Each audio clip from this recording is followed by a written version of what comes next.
listener production. Hey, Chris Spear with you. Happy Friday and welcome to The Briefing. Good evening, Europe! G'day, Australia! The countdown is on until we hear that sweet sound coming from Basel, Switzerland in little over 2 months' time for Eurovision 2025. And this year, it's a big one for us here down under, marking 10 years since we first officially competed in the world's longest-running televised music competition. Over the years, we've sent acts like Guy Sebastian, Jess Malboy, and of course, Dami Im, who gave us this.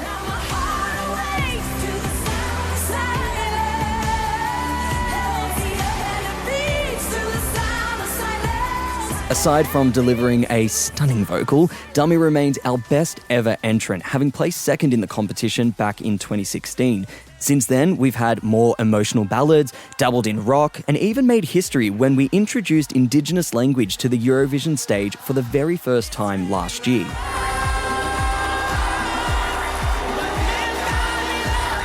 And now our journey continues with emerging pop star turned viral sensation Marty Zambotto, otherwise known as Gojo, and his absolute banger, Milkshake Man.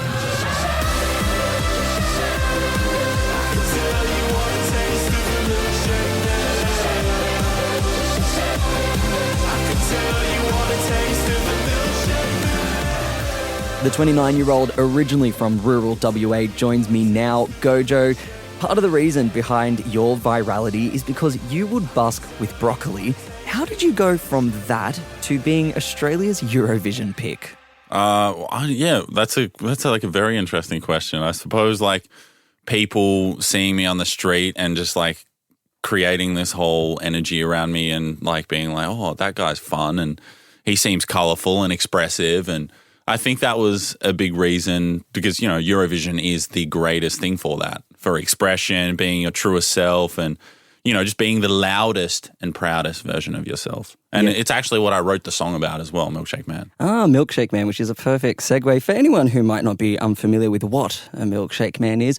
What is a Milkshake Man? Gojo? Well, Milkshake Man is like a larger than life, vibrant character whose purpose is to make people feel like their most colourful version of themselves. You know, the Milkshake Man is a mascot of confidence and wants and hopes to inspire other people to come into the world of it and just feel comfortable as yourself wholeheartedly and unapologetically. Yeah, I don't want to dismiss what you said, but that's very brand safe, and I'm sure the media rep out there in SBS is loving that answer. Sick. No, it's genuinely the concept. I believe you, Milkshake Man.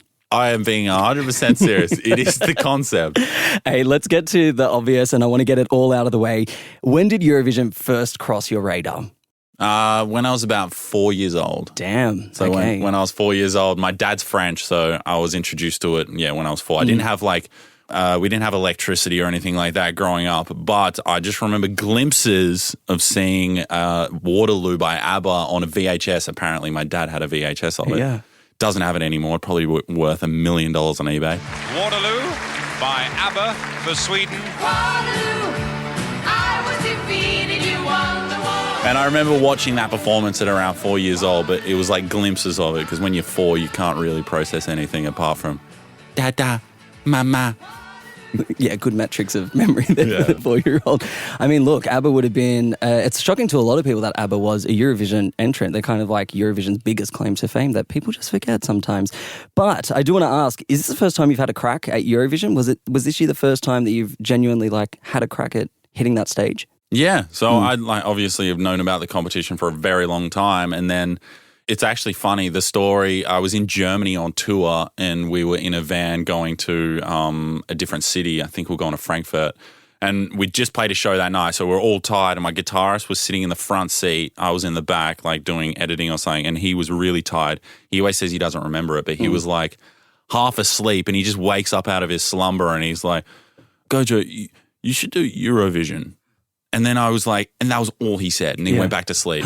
And it was like, and I just took it. And I remember I just was like, oh, I sat in that thought and I was like, that's a really good idea. And then, got back to Australia and ended up having a few meetings with SBS. And then, yeah, they sat me down one day and were like, how does it feel to be the representative of Australia for Eurovision 2025? And I just like completely just like shat my pants. I was like, what? Yeah. Wow. Okay, It was so the coolest thing ever. is that a moment that you were like, obviously the thought was planted, it ended up happening, but was that like oh shit, okay, it's finally happened moment? Yeah, I still can't even comprehend it. It's like wild to think, you know, where especially I think it's where I come from as well. I come from a very rural part of Western Australia. So like when I think that I'm the one selected to, you know, represent our wonderful country and on the biggest stage in the world, it's like, what? It's really cool. I think it's the most honorable and exciting thing a person could ever be asked to do. Oh, I love that you hold Eurovision in the same regard that I do. I mean, there's a lot of people listening at the moment that are like, guys, seriously, why is Australia in Eurovision? I'm sure you've already received those comments and thoughts. What's your response to people that are having those thoughts right now listening to this podcast? Well, Australia has a very diverse range of European communities here. And like, you know, my dad's French. My mum has a very European background through Holland. So it's like, you know, and there's so many European communities and cultures here. And it's like we've been knocking on that door for a very long time. So, and you know, I was so glad when they heard us and we came into it in 2015. Great. Clip that up, TikTok. If anyone's watching wanting to edit this up, feel free to clip that up and stick it to the naysayers. I wanna shake and make the whole world dance. They drink my milk all across the land. I can tell you want a taste of the Milkshake Man. I can tell you want a taste of the Milkshake Man. Hey, I want to return to the song for a second. It is a song with intention. What are you hoping people get out of it? Again, it's like I want people to listen to this song and walk down a street and feel like they are the loudest, most brightest, proudest version of themselves. Like, you know, it's like looking in your closet and it's like, oh, I've wanted to wear that red jacket for a very long time. But I don't feel like I can live up to its name yet. I want people to just rip it out of their cupboard, chuck it on the shoulder and strut down the street. It's like, it's just all about confidence and self-expression and feeling proud of who you are. Yeah. Well, damn, now I'm regretting my decision to leave my red blazer at home. And that's not even a joke. I actually have a red blazer that I have not worn in 3.5 years. Channel the energy of the Milkshake Man. Oh, I'll try my best. Hey, since the announcement, there's been a lot of headlines and stories referring to you as a TikToker or the viral TikTok star. Oh, yeah, I hate it. Great. You anticipated my question. Why do you hate it? I don't hate it, but I mean, it's like I feel like there's just this big kind of, I don't know, like conversation around being a TikTok star. And it's like, it kind of takes away, because I'm a musician and I've been doing music for, you know, people see what they see on social media is only a tiny part of what I actually do.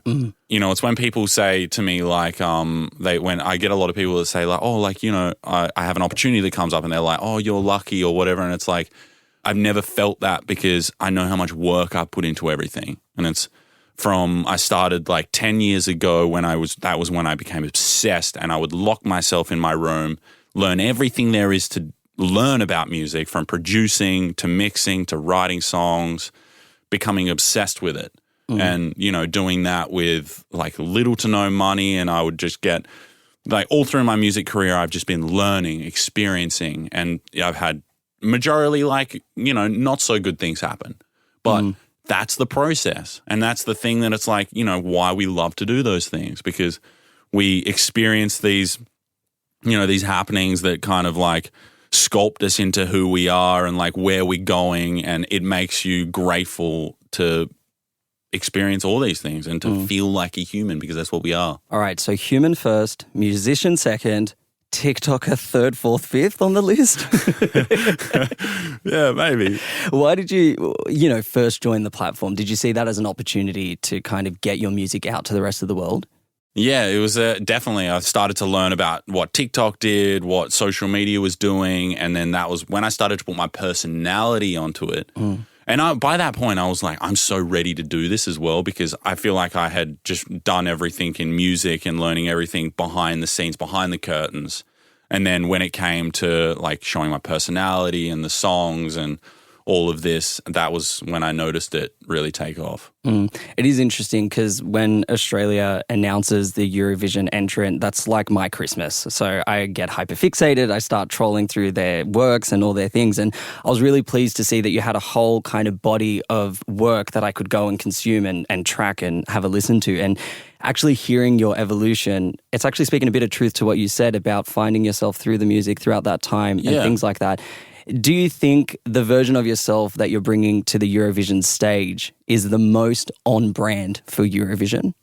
Yes, absolutely. Yeah, it's like I said, I feel like Eurovision is the greatest stage and platform for being who you are and being confident and saying what you want. It's just like, it's the stage for self-expression.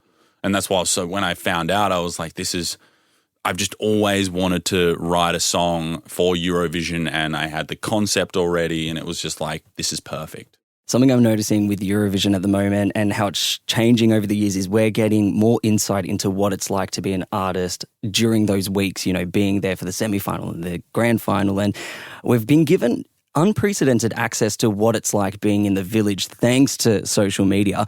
What are you most excited about when you go to Switzerland? Just to meet people, it's one of my favorite things about making music and stuff is like it takes you around the world and you get to just see and meet all these people from like different cultures, and you learn so much from that stuff. And yeah, I'm excited to meet all the other Eurovision artists. I'm just excited just to be immersed in the world of Eurovision. I mean, who wouldn't be? Especially being a contestant as well. Like it's just, it's literally a dream come true. Have you received any hot tips from former entrants from Australia? Like I saw that you were on a call with Voyager the other day. They represented us in 2023. What are the takeaways? What are they telling you to keep in mind, or what advice have they been passing on? Oh, it's been actually great advice. I was on the call with Danny, who's the lead singer for Voyager. He is such a legend, such a sweet, nice guy. Gave me so much time, and he was just saying like, it's going to be a crazy, wild ride, and to make sure that, it's after the competition, during the competition, like it all matters. And, it's all about just making sure that, after the competition as well, that it's like, that I tour in Europe and stuff like that. And because, I don't want to just do the competition and then go off the face of the earth, Which some people do. Yeah. Which is really disappointing because they're great musicians. Yeah, and that's exactly right. It's like, I love meeting people around the world and, making new fans and stuff like that. So I think, putting tours on and playing shows so I get to meet them all, make sure, I'm meeting everyone. I always want to be doing that. You've said in previous interviews you don't want to give any spoilers as to what we can expect to see on stage, which sucks, but that's fine. I'm not going to push the point, but I will niche down my question. Do you foresee yourself partaking in, over the next coming months, some choreography and some learning of things, or are you just going to wing it and vibe it out, which feels like very much your style? I love that these questions, because as you know, I'm not giving anything away, and that question was that was really good. So yeah, but I'll tell you everything about it. Jokes. No, I can't. I can't. It's like, again, I use the analogy of you open a present before Christmas, it ruins the magic. Yeah, but you can scratch the gift wrapping, you know what I mean? Give yourself a little bit of a taste tester of what's going on. It's like shaking the box as well. It's like you kind of know what it's going to be. Even if it's like, oh, okay, this is deodorant. Even though I don't know what deodorant is, it removes the magic. All right, look, okay, maybe I'll try another question. Let's talk outfits. Last time you were in this building, you had mismatched socks and shoes on and tidy whities with the words "I love Abby Chatfield" sprawled across your arse cheeks. That was in here. That was in here. No way. That's funny because I'm literally, when we're driving between interviews, I'm just on my phone the whole time, and then it's like I get to a place and I just have no idea where we are. Oh, well, it was just down there. Come on. Well, listen, my question is, and this is where I'm leading you, can we expect to see something similar in Switzerland come May? You're really trying to squeeze the juice out of the lemon, aren't you? So no tidy whities, no mismatched socks? No lemonade today. Okay, fine. All right, look. But yeah, I can say that it's I just want to keep you excited. I want to keep you on the edge of your seat. Okay. So Tidy It's like- whities will do that. Just if I'm just speaking on behalf of the Well, people. if I did, I would not be wearing tidy whities. Okay. Maybe the after parties. Hey, look, as per the Eurovision rules, the country that wins hosts the competition the following year. So in our case, if Australia wins, we don't get that privilege. We have to nominate a country to host on our behalf. What country would you like? If you had the power, what country would you like to host on our behalf? Well, I'm gonna go off everywhere I've been, and Slovenia is my favorite place in Europe. Oh, really? It is beautiful there. Okay. Yeah. All right, I like that. I like that a lot. For someone who's listening right now who might have never watched Eurovision, which if they haven't, I mean, where have you been? Listener on the other side of this, where have you been? What would you say to them is the elevator pitch as to why they should immerse themselves in it this year? Because Eurovision is so different to like Spotify, to the typical game shows. It's so different and it's very unique. And it's like, if as me as a musician, I get to express myself in a completely different, unfiltered way. You know, when I'm writing music and things like that, you don't get to do that as much as you get for Eurovision. Yeah, and being immersed in this, it's the coolest thing ever. And like the fans are so passionate, and it's just, you need to check out Eurovision. It will change your life. Now put on that red jacket and strut the street. Hey, Gojo, thank you so much for joining us on The Briefing. I will say, as a proud Greek Australian, I was devastated when your song came out and it was really, really good, because Greece's entry is really good this year, and now it's kind of the first time in a very long time that I'm having a collision of my two worlds, and I hate it.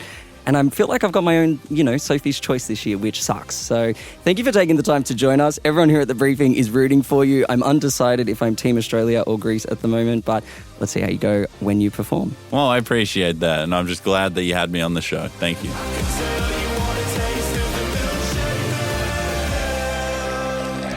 That was Marty Zambotto, or Gojo, speaking with me there. Milkshake Man is out now wherever you listen to music, and def's worth checking out the film clip. It is very, very Eurovision coded.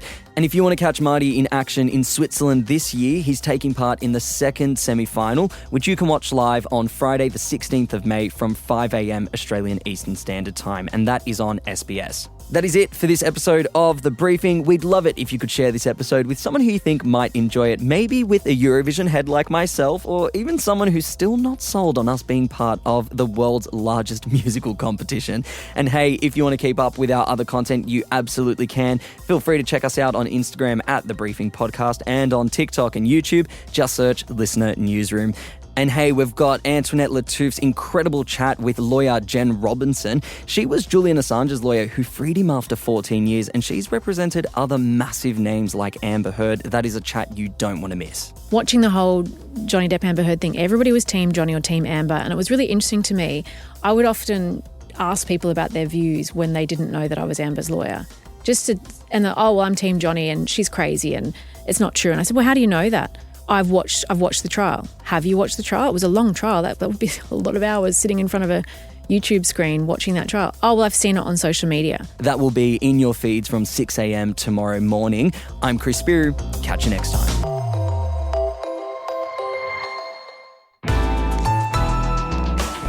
Listener.